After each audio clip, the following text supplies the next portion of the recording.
বাৰীত কোমোৰা লাও জিকা ভোল। বাৰীত কোমোৰা লাও জিকা ভোল।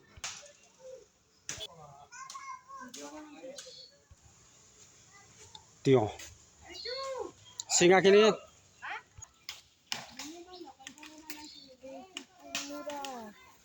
এইটো কোমোৰা কোমোৰা হয়। এইটো ৰাজুকাক দিবৰ কাৰণে ছিঙিছো। আধা কেজিমান হ'ব না? আধা কেজিমান হ'ব না? আধা কিলোমান হ'ব। আচ্ছা এইটো তিয়ঁহ আৰু ইফালে মাছ আছে।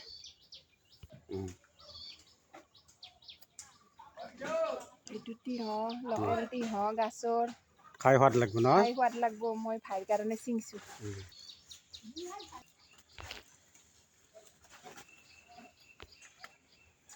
জিকা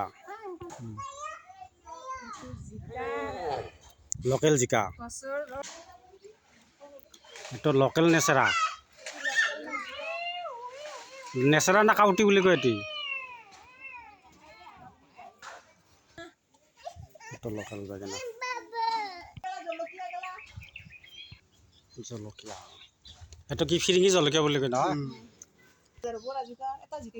জিকা 15 দিন 20 দিন। জিকাৰ গাছডাল পোতাৰ পেৰে কিমান সময়? একমাহ 1.5 মাহ। ৰবাব টেঙা জ্বলা পকি গৈছে, মানে খাবৰ হৈছে জলকীয়া।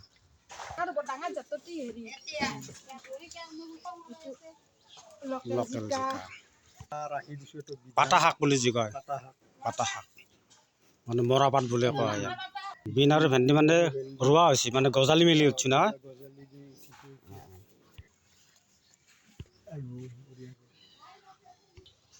আৰু ৰবাব টেঙা, লেচেৰা মোটামুটি 1 ফুটৰ বা 1.5 ফুট লম্বা লেচেৰা।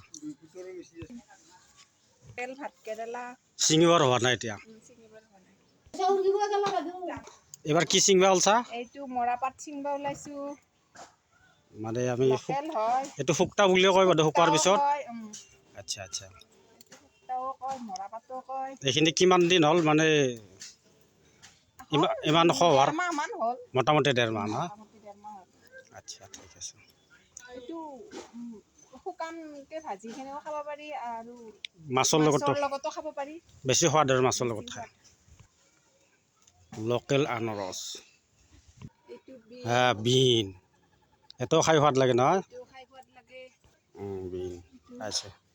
এইটো মিঠু মিঠু ক'ৰ পেৰে কেনেকৈ পালি এটি? এইটো হেৰি আনিছিলোঁ বুইবা। ক'ৰ পেৰে? এই গাছৰ পে ধৰি পেলাই। গাছৰ পেৰে ধৰি আনছা? তাৰপিছত কিমান বয়স হ'ল এতিয়া? এতিয়া বৰ্তমান ইয়াৰ 8 মাহ মান হ'ল। 8 মাহ মান হ'ল। খাৱা লোৱাটো কি খোৱা? খাৱা লোৱা এই কৰ্দে, তাৰপিছত ভাত, তাৰপিছত এই চাহ তাহ, এই ধৰ ৰুটি চুটি, গাখীৰ চাখীৰ এইগিলা খুৱাব লাগে। এইবিলাকে খায় ন? লাজ কৰিছে নেকি? নাই বিৰাট মতলবি। এই সৰু সৰু বিলাহ ঘৰৰ পাতৰ শাক। আচ্ছা ঘৰত তিহা বহুত খালো। বহুত খালি? বহুত খালো আৰু বহুত বিকিলো। আৰু এটা লোকেল আৰু একটা জিকা, জিকাও খালো, জিকাও বিকছো আৰু নেচাৰাও বিকছো। বহুত দিন খালো, এটা বহুত বিকিলো। খাই ঘৰৰ মৌচুমী টেঙা গাছ এডাল আছিল, 4-5টা মান লাগছিল আৰু চিঙি আনি পেলাই বোলো চলি আছে শাক ভাগি পেলাই শাক চলি আছে, চলি আছে। আমি যদি অলপ অলপ ঘৰত খেতি কৰোঁ, এই যিটো লাও জিকা ভোল আমি ঘৰতে যদি কৰিব পাৰোঁ, তেতিয়াহ'লে কি হয়, বজাৰত গ'লে যোৱা অহা সময়খিনি বাচি যায়, কিছু পইচা আমাৰ ৰাহি হয়। আৰু আপোনালোকেও কি কৰক, অলপ অলপ খেতি কৰাৰ কাৰণে চেষ্টা কৰক। লোকেল খেতি শুক্ৰিয়া।